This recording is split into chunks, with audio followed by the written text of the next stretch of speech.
You are listening to Leaders and Legends, a podcast produced by Veteran Strategies and featuring conversations with fascinating and impactful men and women who have shaped our world, our communities, and our history. My name is Robert Vane, Principal of Veteran Strategies, and your host for our discussion. You are listening to Leaders and Legends, a podcast presented by Veteran Strategies, an Indiana-based public relations enterprise, and sponsored by Garmon Construction, Leaders and Legends LLC, the Grand Hall and Conference Center at Historic Union Station, the McGinley's Golden Ace Inn, and NFP, a national insurance broker with strong local content. Our podcast is featured on the All Indiana Podcast Network in partnership with Wish TV. You may find Leaders and Legends at allindianapodcastnetwork.com. Thinking of starting a podcast or need to host a public meeting? Let Leaders and Legends LLC be your partner as you look for new ways to communicate your message. Please contact Chris Spangle or me at leadersandlegends.net. And as always, all our podcast interviews are dedicated to the legacy and generosity of P.E. McAllister. Thank you for joining us on the Leaders and Legends podcast. And we have very ridiculously fulfilled both names of this title. Our guest today is Laura Steele. I'm not going to waste a time with an introduction. I'm going to just say we've been trying for months to make this happen. Yes, we have.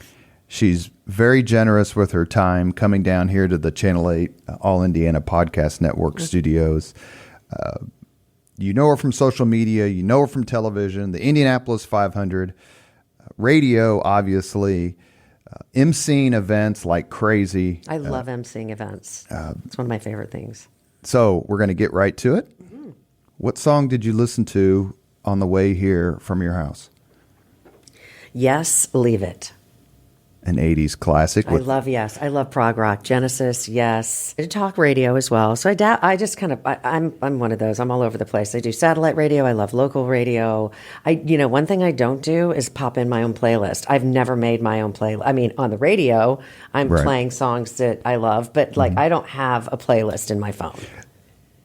Have you ever been approached to be a Sirius XM DJ? There was discussion about it on one of the channels. It's tough to get in. Once you're in, you're kind of locked in, and if you're not, you get let go, and then there's really not. They're using a lot of famous people or musicians to play like DJs on this channel. So you'll hear the Beatles channel with maybe John Mayer giving his favorite Beatles songs for an hour, and it's not easy to get in there. I've thought about it, but I do really, really like local radio a lot. So sitting in your very seat. Well, actually, no. Sitting in your seat was Jim Shella. Sitting in my seat was Debbie Knox. I love Debbie Knox. Both legends. I was over there at the kids' table conducting the podcast. How big a role, and we talked about this because Shella has mentioned several times I have mentioned several times about my mother, God rest her soul. Me too, with mine. Crush on Jim Shella. Oh, she loved herself my some mother, Jim Shella? at one point, this is a true story. My mother told me at one point while watching Indiana Week in Review, and I was scoffing at something that was said, "Would you please shut up? I'm listening to Jim Shella's eyes." You listen to his eyes, Mom. So Mom sounds like a flirt. Mom was also in the Marine Corps, so when she told me to shut up, I took it literally. You did shut up. How does and Debbie, obviously an incredibly attractive woman who's just wonderful in every way. We talked about the necessity of that sort of look, sex appeal, that genre of well, television for sure. You feel like you have to look good, but I don't believe you should have to feel that way. Keep going. You've anticipated my question. Okay, so I am in my late 50s. I'll admit it. I have no problem. People say, don't say how old you are. God love her. Patty Spittler, who's a very dear friend. I love my Patty Spittler. But I don't know who I was with, and I gave my age, and she goes, don't tell people how old you are. And I said, Patty, I'm really proud to be where I am in life, and I've I take care of myself. I'm a big napper. I love sleeping. I make sure I get 8 to 10 hours of sleep. If I don't get the 8 to 10 hours at night, I'm a night owl. Then I make sure I get like a 3 or 4 hour nap. But the pressure is definitely it's a tough thing. You feel like, but there are a lot of people on TV who wouldn't consider themselves like, the most handsome man in the world or a beauty queen. You don't need to be beauty comes from the inside, in my opinion. But so much of, and you tell me to go to hell. Okay. And I will. Okay. So much of... Aren't you already going? Point taken. So I guess I can ask whatever I want then, right, Alan? I mean, if I mean, you're already in. I think how much has social media changed the notion that you have to have a certain look? Because your social media account is so popular. It's so fun. You post quite a bit on I'm a selfie Twitter, girl. X. I know. I love my X. Is Twitter. that something that where you feel pressure? Like, hey, I got to maintain a certain image because of social media and the brand? No, but if I have like my TV makeup on and I feel good or I'm well rested, today I'm not well rested. Last night I did not sleep well. Didn't get my nap in today. Probably would have been about right now. So here I am. This is nap time. I'm falling asleep. I know it's a podcast. You can't see me. I'm putting my head down on the table.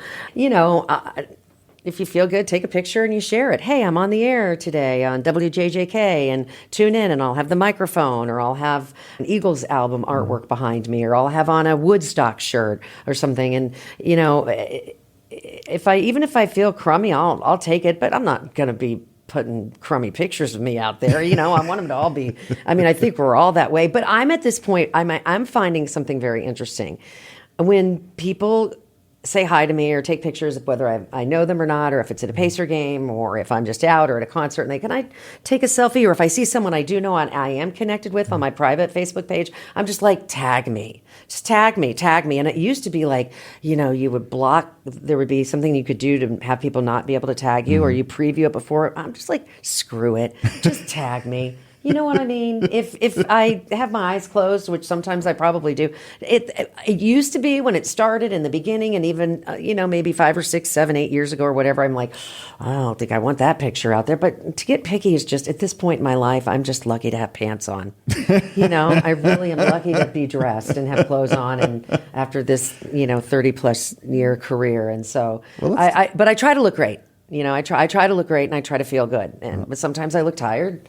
Because I work hard and I'm a mother and a single parent at that, and that can be daunting in itself. So sometimes it shows in my under eye circles. Does music help you maintain your parental sanity, your workplace, attitude? You always seem to be up and happy to interact. I mean, I know everybody's battery wind down, at a certain point, but you're involved with music all the time, and most of us, if not all of us, listen to music to put us in a certain mood, to uplift us. How does that help, or does it not? It does help. The one thing that is interesting with me is that I have music in my ears all the time because of work. So outside of work, I like to listen to talk radio, and I will listen to, like I said, listening to Yes on the way here was just so great. The radio was up really loud. One of these days, my ears are just going to stop working. It hasn't happened yet, but one day it's going to be like, what, Robert? What'd you say? What? Do you ever watch the videos on YouTube? And they're not all, but there's a significant percentage of them, and it's black person, black couple, whatever, listening to songs like rock songs they've never heard. They've never heard, and they're like giving their experience of like, oh my God, this is amazing. The reaction to Genesis or their reaction Roundabout was the one of my favorites. And they're like, yeah. Well, on the reverse of that, people would find this very surprising because I am a classic rock, for the most part, classic hits, classic rock disc jockey. I'm a huge funk fan. I love funk. I love Ohio funk. Funk was born in Dayton, Ohio. I love disco. I trained in college at Columbia College, Chicago, hip hop. I was Heavy D and the Boys. And the songs that I was playing on the college radio station. I did listen to Houdini this morning at the gym. Yeah, there you go. Run DMC, all these different great bands that, it's really not. I was in Top 40 radio for about a year when I started in Indianapolis. And I was like, I've got to be playing Led Zeppelin. This is not going to work for me. I can't play Whitney Houston. I like Whitney Houston. I respect her, or Mariah Carey or whatever. Or, no. But that's not 10 years gone. No, 10 years gone. Okay, that's really funny you say that. That's my favorite Led Zeppelin song. 10 Years Gone is one of my... Do you know what that song's about? Do you know what it's about? Go ahead. So 10 Years Gone is about Robert Plant, the lead singer of Led Zeppelin. I'm going to get goosebumps because I love Robert. Have you met him? I have met him, and I wish I had a picture to prove it, but the record company guy said, oh, sure, I'll send him to you. And my friend Chris Reller, who I worked with in radio in Chicago, and I met Robert Plant backstage at the Hard Rock in Chicago before his show, and he winked at both of us and was really flirtatious, and it was fun, and we're like, oh my gosh, we just met Robert Plant. And I told my friend, goes way back where I had a Canon camera, on my wrist, and I go, just can we take a picture? My friend Chris goes, no, the record company guy, so-and-so, can't remember who it was, will send it to us, Vinny or whatever, the record company guy, he'll send it to us.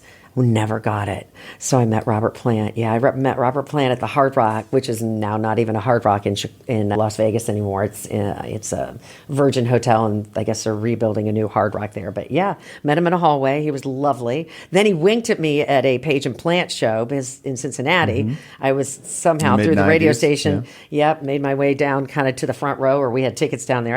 I'm not one to go, excuse me, do you know who I am? I need to be in the front row. Somehow we were close, and he was just right in front of us, and I was like, be still my beating heart. But 10 Years Gone, 10 Years Gone is about Robert Plant really just kind of getting going with this popularity with his band, Led Zeppelin, and he was in love with this woman, and he really loved her, but she was like, look, I don't know if I can handle being with a rock star like you, and it's either that or me.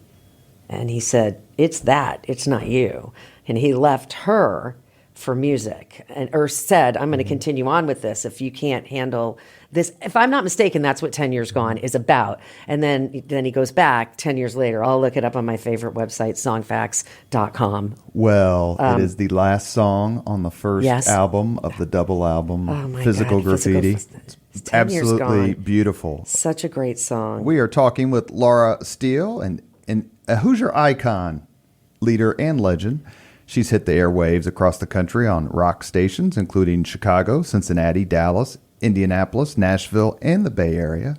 But she, along with Bill Benner, I love Bill Benner, are the two biggest Hoosier homers I have ever met. And please take that as a compliment, because I love Bill Benner. I love Bill Benner, too. I saw him at one of the Pacer playoff games, and we talked music. And one of my favorite Bob and Tom bits were the Benner brothers. Remember the Bob and Tom Benner brother bits? And we talked about that when I saw him at the Pacer game, and I know he lost his brother, and that was tough for many people in this city. But they were Hoosier Homer brothers. I mean, the Benner brothers were David came on the podcast. Yeah. Bill's been on a few times. Well, Bill and I jointly interviewed Robin Miller. Oh, I love Robin Miller, too. Well, Robin Miller would always have candy at IMS. So for all the years that I've worked at IMS, he would have these big buckets of, Tootsie Rolls and lollipops and donuts from Long's. I mean, if you needed a sugar fix, you went to Robin Miller at IMS in the media center. And you're in a situation, you come up to radio, you're a graduate of Pike High School, you're a few years before Eric Holcomb. Yes, and we missed each other because I was only at Pike for 2 years. I was a bit of a gypsy. I went to Park Tudor, I went to North Central, and then I graduated from Pike. Got in trouble. I did. I went to West Lane. At least you knew a good attorney. I mean, I just got in a little bit of trouble. It was trouble grades, and kind of just not finding my space or my place in whatever space I was in. Park Tudor I didn't like. It was too hoity-toity. I think it's a great school, don't get me wrong. It's a wonderful school. Private school was not my game. North Central was too big for me. And then we moved, and I lived over off of 46th and Kessler Boulevard, and the neighborhood I lived in was split. It was Pike Township and Washington Township. And all these friends that I made in the neighborhood, a lot of the friends I made in the neighborhood were Pike people. And I'm like, Mom, Dad, I want to go to Pike. And then I finally found my place there. I ended up homecoming queen. I know the wave, still have the wave down. And I was voted friendliest. So I kind of came out of my shell and was able to kind of find really a home for me on the education front. And also my high school sweetheart, Pete Munson, was a star basketball player, and he was kind of helped me I just went through a tough time, freshman, sophomore year, but junior, senior year, Pike High School was just good to me. I'm a big Pike High School fan, even for the alumni and to promote that school. Well, if you ever go to Gettysburg, look up a man named Peter Carmichael. Well, are you kidding me? I graduated with Pete. Hello, I know Pete Carmichael. Pete Carmichael is so genius and so amazing, and I could go back to our high school photos right now, but I don't have Wi-Fi. Can we live without Wi-Fi? I don't. Down well, here, I can tell you you're not getting it. We're in a basement right now at Channel 8. Our engineer and guru Alan Hall has the best head of hair ever, and he does. And Peter Carmichael is right up there with him, and he's brilliant. He went through some health issues about brain cancer. Yeah, brain cancer about 15 years. It's been a bit. Beautiful family. Beautiful he came family. through it, and he's a complete genius. I love Pete. Pete Carmichael and I were in the same class, graduated together, and Pete Carmichael was good friends with my Pete Munson, who was on the basketball team, and just the one who got away, Alan. The one who got away, Robert. The one who got away, everybody listening. Well, I'm sure social media will find him for you. But you know what? I have a daughter now. There's a reason why those things happen, and it wasn't meant to be. No, he's a delightful guy. We're in our year of our 40th reunion. We're working on it. Oh, 40 congratulations. years. Am I right? Do the math. 84? Yeah, that would be 40. I'm assuming you're going to MC your 40th I'm not reunion? You know what? That is always so weird to me. I think everybody's going, shut up, Laura. You know? Well, let's talk about radio, because it's changed. Even more than television, and please correct me, radio has changed from growing up, from our high school years. I graduated from Howell in 86. And so radio was just the alpha and omega of our existence. Oh, Throw absolutely. in MTV, of course, when it came. And now radio is not. How do you navigate it, stay relevant, stay upbeat when so much has been automated? It's so corporate. And I'm not asking you to be critical of your employer or anyone like that. But I mean, I remember Adam Smasher. Yeah. In the 70s, and then those Wacker and Willack, I think, on WNAP, the WNAP raft race. And then obviously Bob and Tom came and changed the dynamic considerably. Do you mourn radio the way it used to be? I feel like I rode a really high wave on it, and the wave is not that high anymore. And so I feel blessed and grateful that I was able to go through those great days. The 90s for me in radio were just epic. I worked in Cincinnati at a station called WEBN, and it was just Cincinnati's a pretty conservative town, and we pushed the envelope like you wouldn't believe. I mean, it was just a cast of characters. I worked on the Dawn Patrol. I did middays thereafter. I came back and then did the afternoon news. So I was just the news sister, Laura Steele, and it was just so much fun. And radio has really been fun. I still think it's fun, and I still think it's viable. I think what is happening is we're just dealing with technology, and the young kids aren't turning on the radio anymore. So what do we do? What do we do?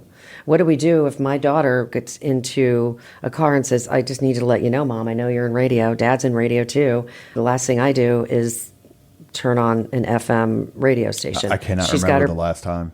I did. Oh, I listen, but then I'm in it. So sure. I do. But I didn't have my car for a few weeks because my daughter got in her first accident. So, and yeah, right. Everybody's okay.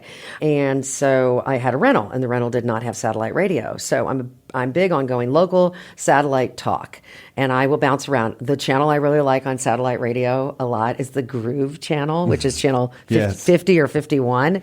And it's like the Ohio Players, Parliament, Funkadelic, and like just the Bar-Kays.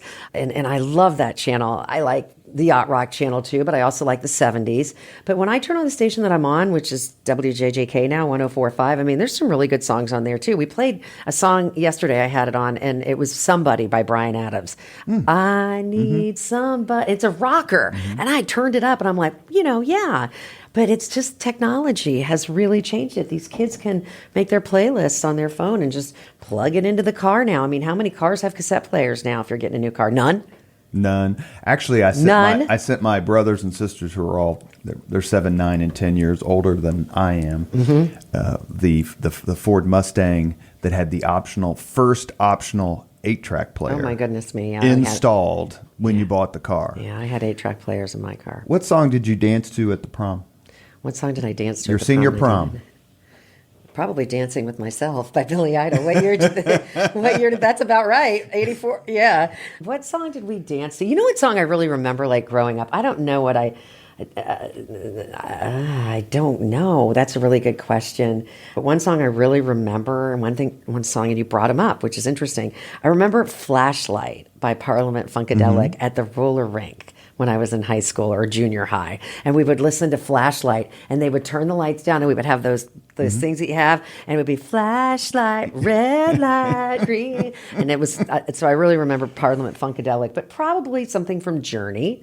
Probably, I guess if I was slow dancing, was I fast dancing or slow dancing, Robert? I have no idea. Well, let's see, whichever one Pete you Munson. prefer. Let's get Pete on the horn. Footloose. No, yeah, I don't think so. You graduated in 84. I'm in 84. So That's a huge year for. Yeah, that's Prince. Yeah.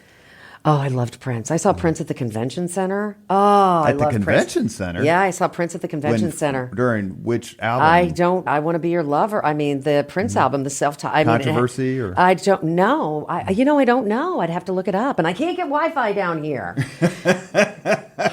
Those may have been my marijuana days, and that may be why I don't remember. But See, I loved. it's not Alan's fault. Yeah, I love Prince. I was a big Prince fan. Time, I like the Time, which of course, you had the time if you had Prince. You had Exactly. time for the time with Prince because that was all in the same basket. I am- Sheila E.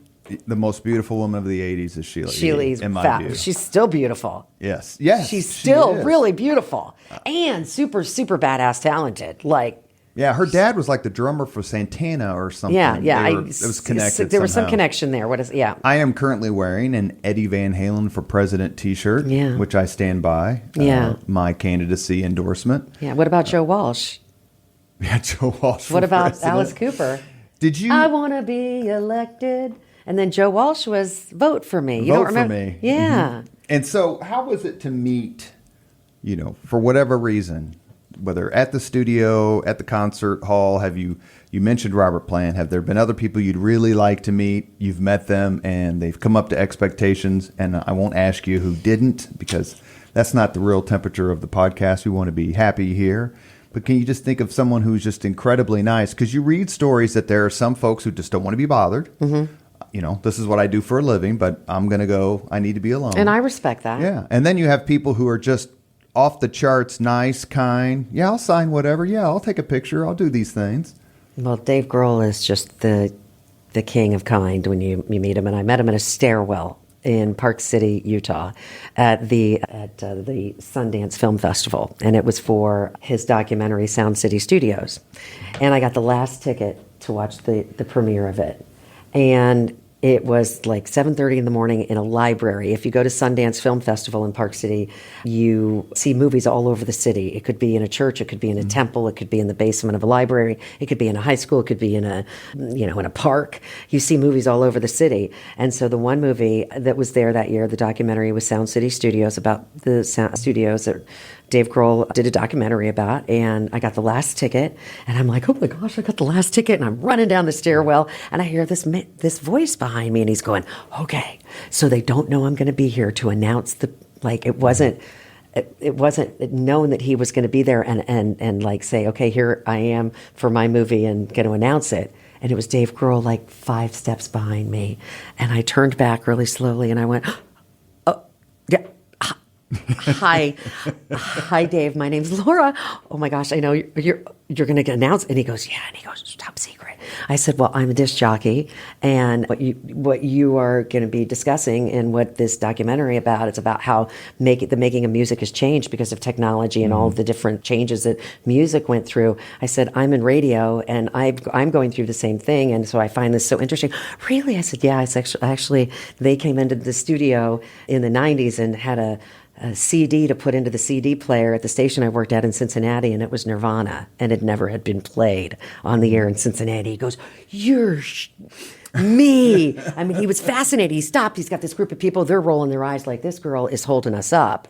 But he wanted to stop and chat. Mm-hmm. So we got a little cute selfie, and it was a great moment. It was a 4-minute conversation, maybe 5 if I was lucky. That's incredible. And it was pretty cool that, I was able to tell him that I've played his music on the radio for some 30 years. Well, you mentioned, you led me right to my next question, which is, what did you think as a classic music fan, and we basically grew up in the same era. I was lucky to have older brothers and sisters, as I mentioned, who would bring home Abbey Road and Toys in the Attic and Led Zeppelin 4, right, where I'm 6, 7 years old, and that's what we're listening to. So that was my music education, for which I'm grateful.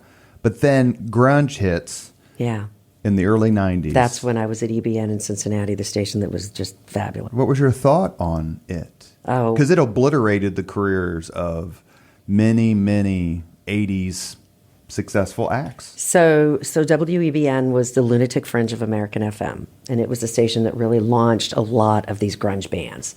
Stone Temple Pilots, Bush, Alice in Chains would have been my next one, Nirvana.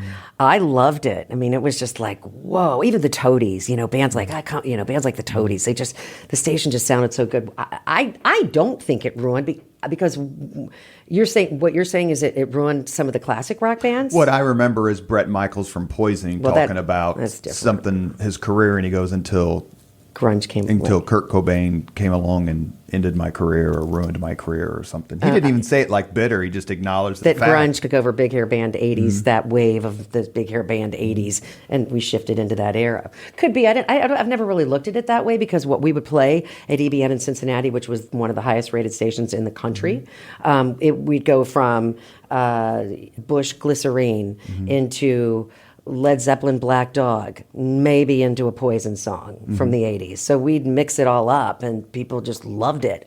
They just loved it. So I don't see that grunge, was the demise of big hair bands. But maybe, I guess if Brett says so, maybe. I guess maybe if Brett says so. He's taking next year off. Did you hear that?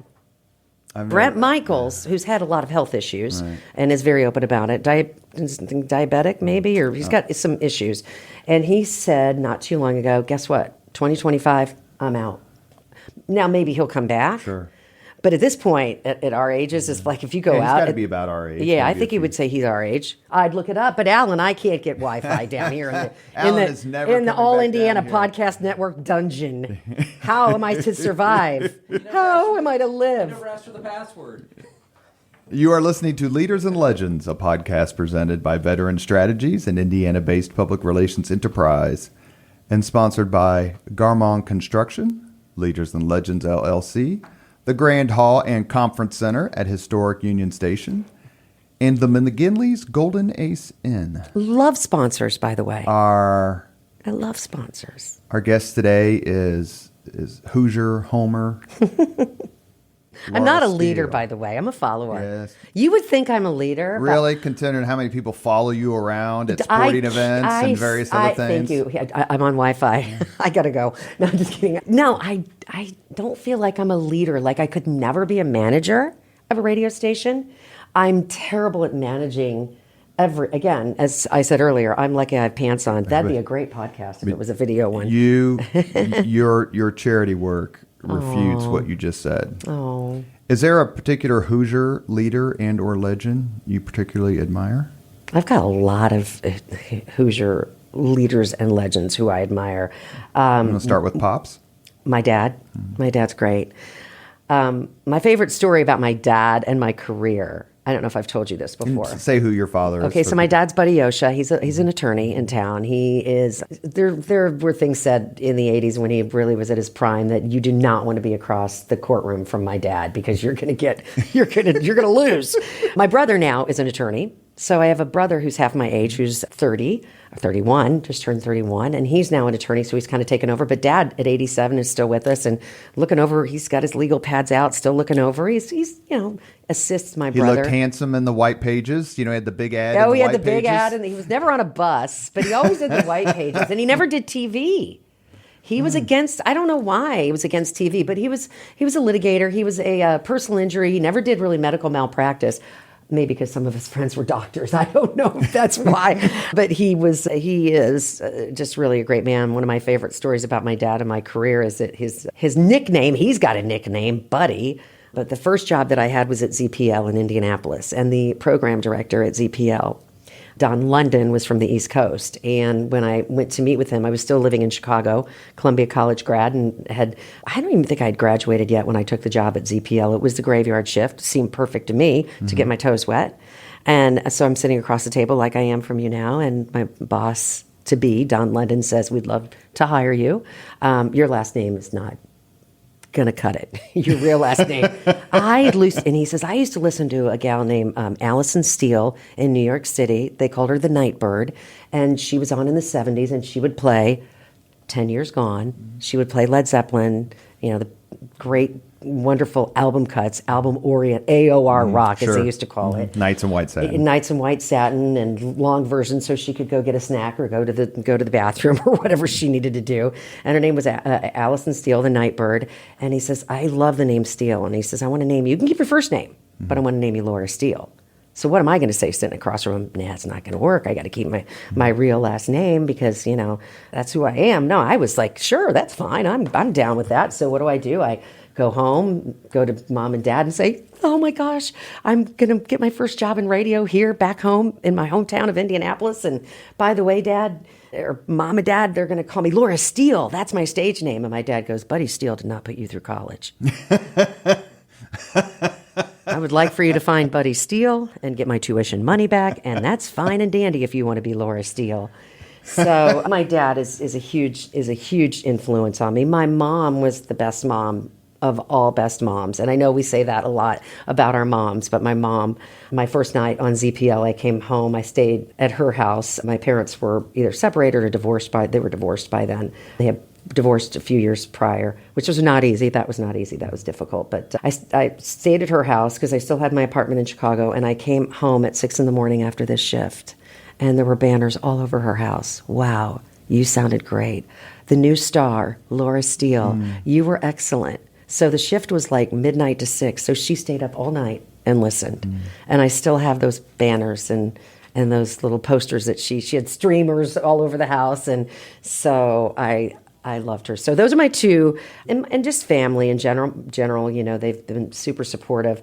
I love Tom Carnegie, God rest his soul. Tom Carnegie, as far as the racing side of things that I do, always gave me really good advice. He thought I talked really fast, and he would always try to slow me down at the track. You got marks to hit, Laura. Yeah, he would know what he would say is, Laura Steele, you need to slow down. This is a very big speedway, and your voice needs to go slowly around this Indianapolis Motor Speedway. And when you talk fairly fast, and he would like imitate me, and I'd be like, okay, Tom Carnegie, thanks, I'll slow down. I didn't slow down at all. But so Tom Carnegie was just a really, really wonderful and supportive person in my life. And I was one of the first female voices at IMS on the Jumbotron. And then went from that to here at Channel 8 and was here. And another guy and Don London, who named me Laura Steele, taught me a lot my first year. But also, there was a news director here at Channel 8 when I worked at Channel 8, and his name was Elbert Tucker. And he was so supportive. Elbert Tucker was such a great news director. I worked in TV in Cincinnati for a bit. It was like the Steele Report, and I would just do like a little update on Hollywood little happenings, and it would just be a voiceover, or I'd go on set on occasion. But I'll never forget when Anthony Calhoun and Derek Daly, Anthony Calhoun and a few others who were kind of behind me, coming from the big screens at the Speedway and just working out the track to bringing it to television. And we thought the 100th year would be a good year to do that. The 100th running, of the Indy 500, the 100th year of the Indy 500. So I sit across the table again with another future boss in Elbert Tucker, and he goes, I'm going to have you do like vignettes and little special features or things that people don't know about the Indy 500. And I'm going to have you do a little vignette every day for 100 days leading up to the 100th running. And then he goes, oh, no. We're going to do it 108 days because we're Channel 8. So we started 8 days before everybody else because everybody else was doing the same thing. We're going to 100 because they celebrate 100 days out. Still, they celebrate 100 days out. That's still something.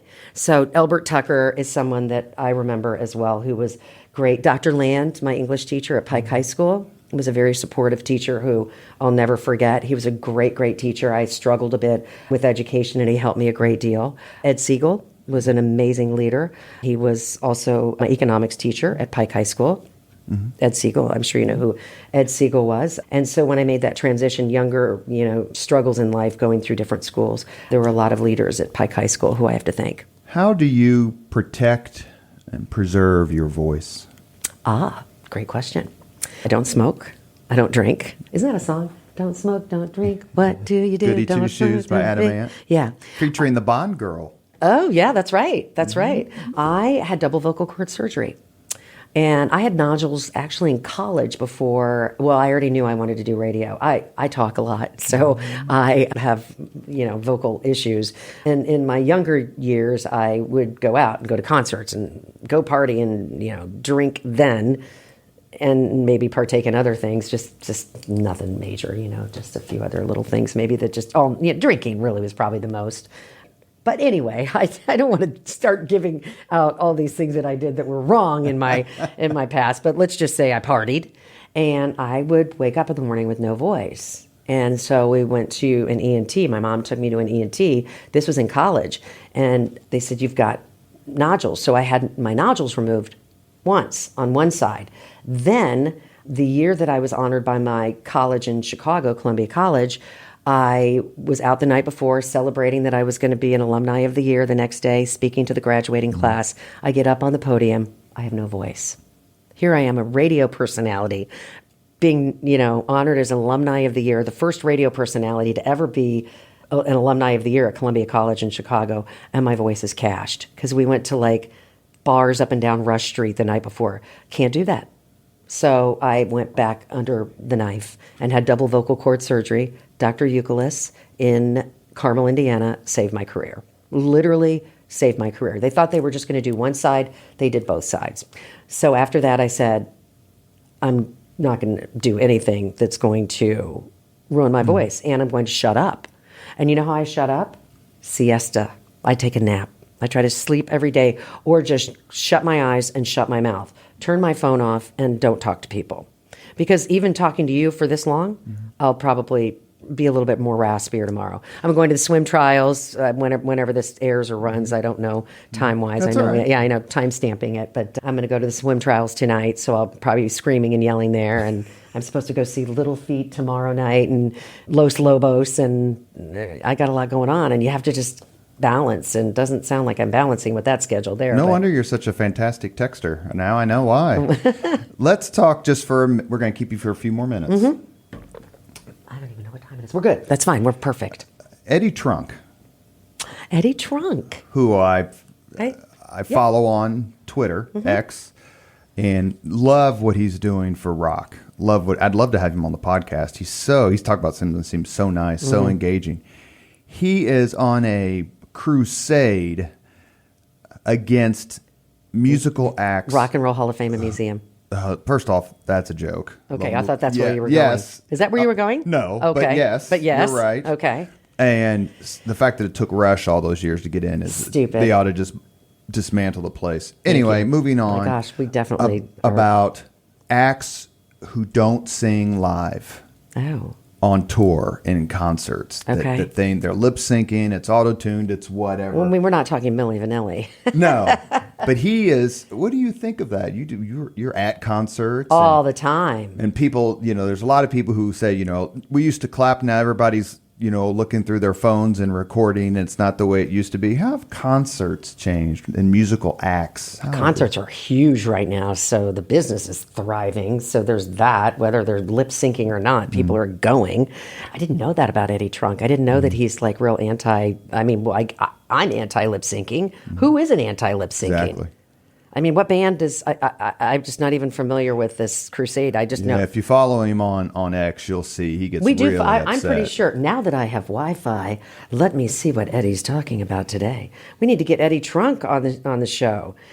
I'm pretty sure he's one of the ones who's like. But I think he also says, let's congratulate the class for the Rock and Roll Hall of Fame Museum. No, I think concerts are. It just depends on who you go see. I mean, come on, James Taylor the other night. James Taylor just sits there and sings with a guitar, or and a backup singers and a few other musicians, and it's as pure gets. Then there's me taking my daughter to see Taylor Swift in Madrid a couple weeks ago, and there's fireworks going off and, backflips and, dancing. But I think Taylor Swift's epic. I mean, she's amazing. So it just depends on who it is, don't you think? I mean, it just depends on. Agreed. It just depends on who it is. I love live music. I have to be careful. I can't. If people wonder why I'm not singing out loud at concerts and screaming, it's because I have radio shows to do the next day. Well, I saw Laura. She wasn't singing the songs. By the way, secret that I'm going to share with you. I've shared it with other people before. So bad at lyrics. I screw lyrics up all the time. I'm the worst at lyrics. You would think that I'd be really good at lyrics, doing what I do. Terrible at lyrics.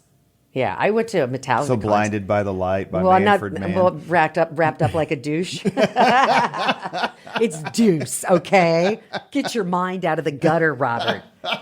Get your mind out of the gutter, Eddie Trump. Okay. Who do you look up to in the radio business? There's the female DJs on XM and all that stuff. Christine Stone. And you got Rachel Steele. There's a Rachel Steele. Mm-hmm. Carol Miller. Do you know who Carol Miller is? I've heard the name. She's big. She's a lead head. She's Led Zeppelin.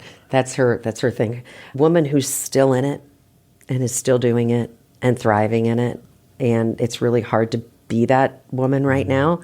So I'm going to say all of the women who are still in it, who have hung in there, who maybe have been fired and came back, who maybe have had their cassettes thrown in the trash can by program directors thinking that, do you know how many of my cassettes ended up in Q95's trash can before I got there?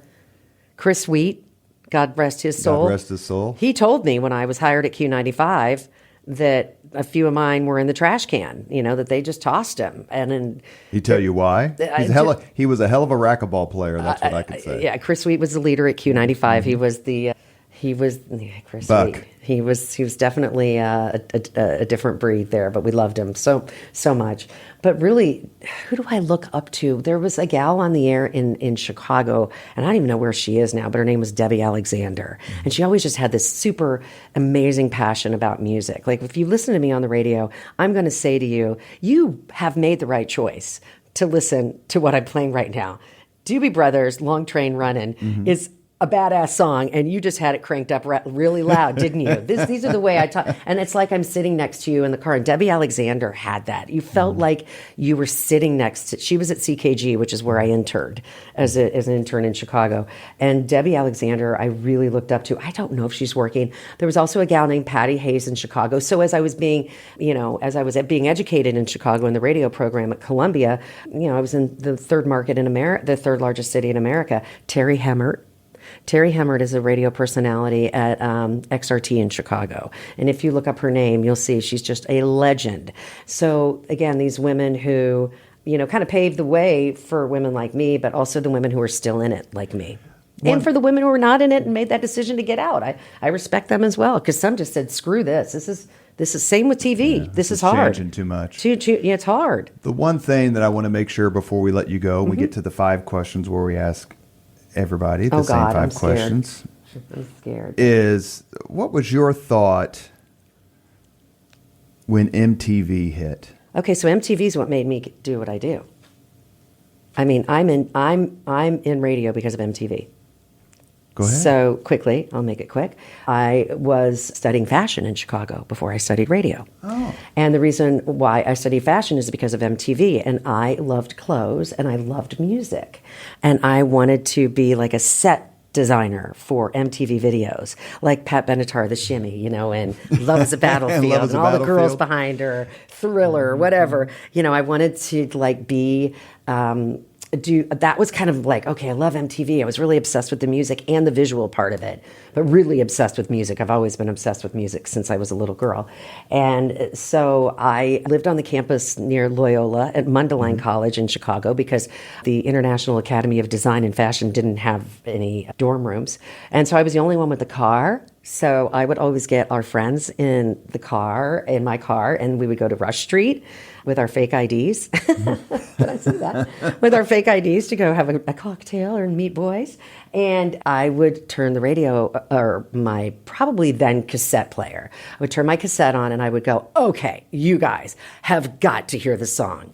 And the one song that sticks out is Eyes Without a Face by Billy Idol. I always thought that was the coolest sounding song. I loved it. Or a Van Halen song. Or maybe even a Prince song. And so I had the best sound system. Like, I always souped my cars up. I had the most souped up. So one of the girls in the car said, as we're making our way down Lakeshore Drive, you need to be a DJ because you're always telling us what songs to listen to.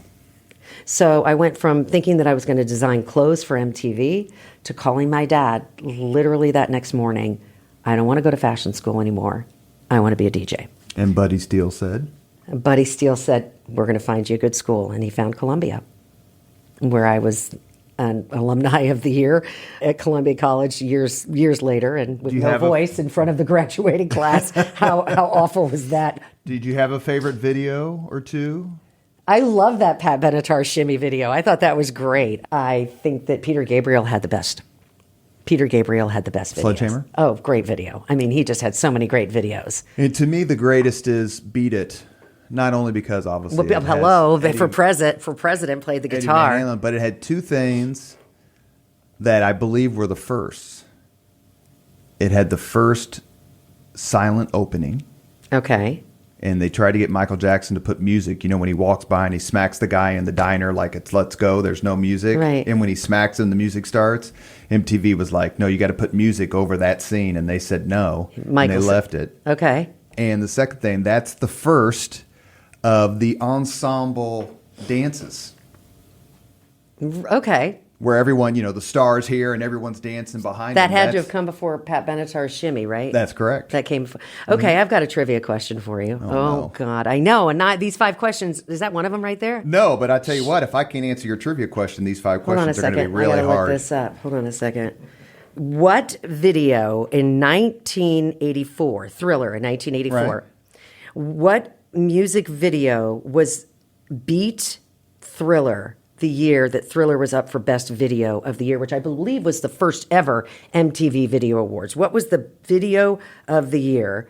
What was the band? 1984. Video MTV I don't know. of the year. It's a band? Yeah, and it was really weird. Okay, I'm going to give you hints. Okay. I'm looking it up just to make sure I got the year right. Oh yeah, this is right. And this beat Michael Jackson's Thriller, which is shocking. Because it was like Michael... 25 minutes long. It was right. just huge. I was at my friend Jason Kimmel's house because he had cable and we didn't have it. And it was just a huge event. Okay, I'm going to give you a hint. Fly. There was a fly in the video. Wait a minute.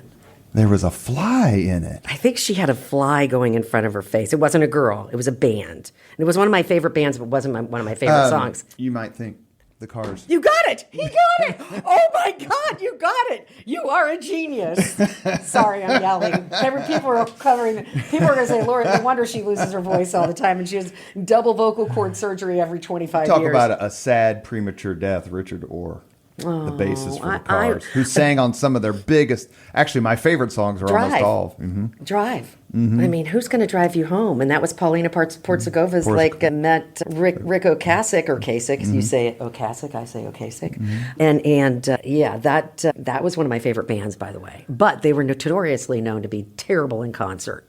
But I saw them, and I thought they were great. And I got hit in the head with a guitar pick, and it flew off my forehead and landed on the ground, and somebody else got it. My brother Michael, I have to give him credit because we fight back and forth about who discovered such and such.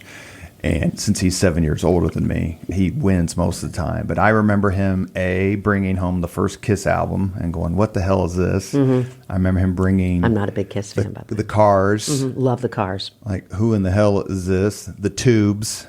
She's a beauty.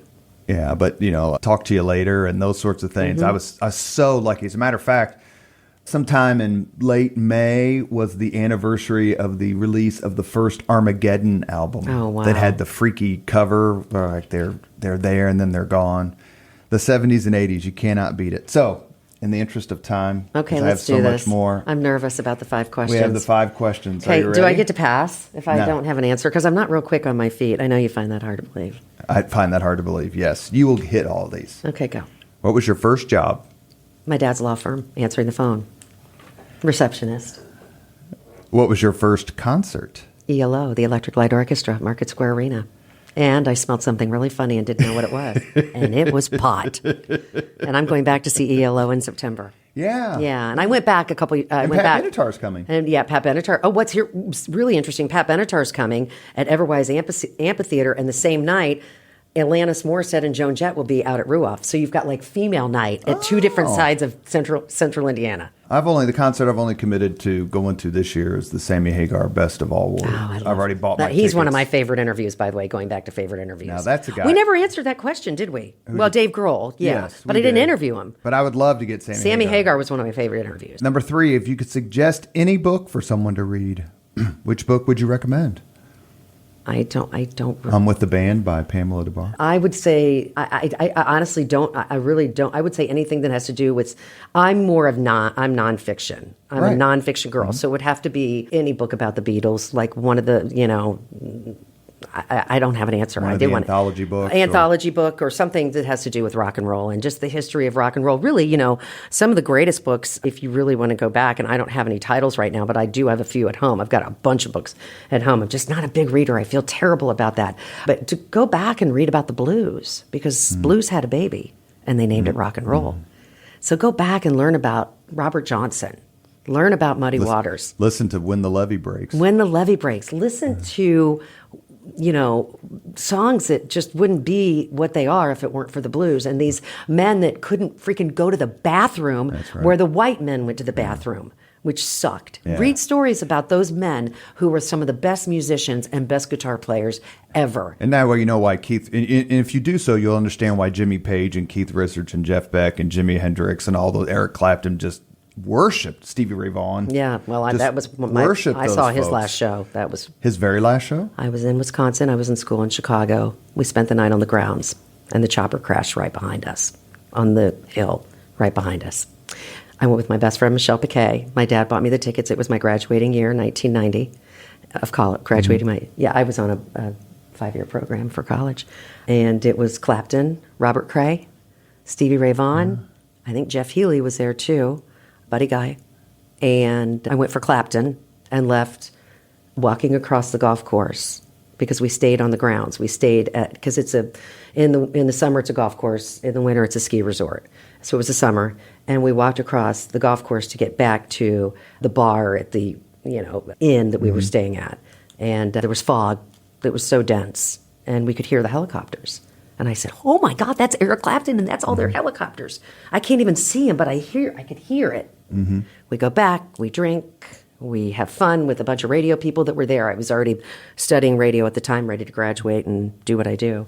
And back then we had phones, but I think that, my phone wasn't, my mom knew where I was because I always told my mom, "Hey, we're going to be staying at Alpine Valley. We're staying in the ski lodge.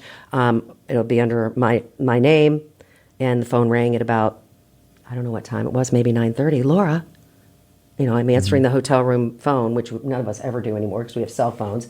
But I answered it, and she said, "Laura, are you okay?" And I said, "What? I'm just waking up." And I sat up, and Michelle's, in the bed next to me, my best friend from college. And I said, "What?" And she goes, "It's all over the news. Eric Clapton died in a helicopter crash," because they thought it was Clapton Right, at first. that's right. So I'm getting goosebumps right now. And I'm like, "What?" And she goes, "It crashed right where, aren't you staying?" So I open up the shades to the hotel room, and there were helicopters above, circling over, and it literally, his chopper crashed on a hill that we could see from our hotel room. We had no idea. No idea. So then we go to the front desk, freaking out, and there are reporters, and there was one reporter on a payphone, and he was from the Milwaukee Sentinel because he interviewed a Milwaukee Sentinel. Is that the newspaper? That sounds right. Yeah, and he's Journal Sentinel or something Journal like Sentinel. that. Yeah, and he's standing there, and I'm like kind of listening in, and he goes, "It's like quote unquote the Buddy Holly story. Who got on? Who was on it? They think they found Eric Clapton, and he's okay. So who was on it? Who's on that?" Well, then we see the hearse go by. So it was horrible. It was literally, I could cry right now. It was really one of the worst memories of my, just because here we see, we literally walked away going, okay, Stevie Ray Vaughan is from another planet. He was wicked good. And so then the hearse goes by and we're just numb, And we drive back to Chicago. And I had said I'd never go back to that place because I saw the Stones there about a month before and it rained and I like slid down the hill. And I came back a muddy mess. And I said, if we come back, we're spending the night. I'm not driving back muddy. So that's why we spent the night. And yeah, so as it turns out, we saw the last show. And so we went back and all the Chicago stations then finally got wind that it was Stevie Ray Vaughan. So it was all like the Loop, which was a station I eventually worked on for a bit later down the road in my career, was playing Stevie Ray Vaughan. And it was just awful. Beyond genius. Yep. Number 4. Sorry that I took that in a different direction. That's beautiful. It's like me talking to Tim Swearens about the biggest story you ever covered. Tim Swearens used to be the editorial page editor for The Star. And I'm just like, what's the biggest story you ever covered? He goes, well, down when I was a reporter down for the Miami Herald, I witnessed the execution of Ted Bundy. Those are the things that you stumble upon. Yeah. Oh, and wow. it's the electric chair, too. Oh, God. Number 4, if you could witness any event in history, be there in person as it happens, which event would you choose? Clearly not Woodstock, because I didn't like being muddy at the Rolling Stones show. Because everybody would say Woodstock. What event would I choose in... You know what? Probably Woodstock. I mean, I could deal with that. I would have been able to speak. I would like to say that I was there to say that I was there. But also, I think that Zeppelin reunion would have been really cool at Royal Albert Hall. Was it at Royal Albert Hall or was it at Wembley? It was at Wembley. It was Wembley. Well, it was Wembley for Live Aid, but it wasn't Wembley for their O2 show. That's it. That O2. Yeah, it was the O2. Let me tell you an answer I've had more than once, which may change your mind, even though it's your choice, not mine. Okay, go. I've had more than one person say to be on the roof. Oh, shoot, that would be amazing. Are you kidding me? For the Beatles rooftop concert. Oh, my God. I got a feeling. Oh, that would have been just epic. Oh, that's a good one. Okay, you changed my mind. Fine. Last question. If you could have dinner with anyone living today, 2 hours off the record just to chat, whom would you choose? Who would I pick? Robert Plant, because I want to know if he can find that picture that was taken of me with him backstage at the Hard Rock in Las Vegas. I love Led Zeppelin songs, and I want to know the stories, even though you can go to songfacts.com and you can hear, we know mostly now, thanks to the internet, what songs are about, but I really want to know from Robert Plant. Robert Plant would probably be the one. Close backup, even though I did talk to him, would be Dave Grohl. Dave Grohl's wouldn't it be cool to have dinner with Dave Grohl for 2 hours? Absolutely. And then for my daughter, Taylor Swift. True or I false? gave you 3 answers. It's Laura Steele. She can give 3 answers. True or false? The heart rendition of Stairway to Heaven made you cry. I loved it. Did you cry? Are you kidding me? I could cry now. Yeah. I cried because Plant's crying. Plant's crying. So Jimmy Page is crying. Why did Plant cry? Because all I could think of was John Bonham. Because Jason was playing drums. John Bonham's son was playing drums.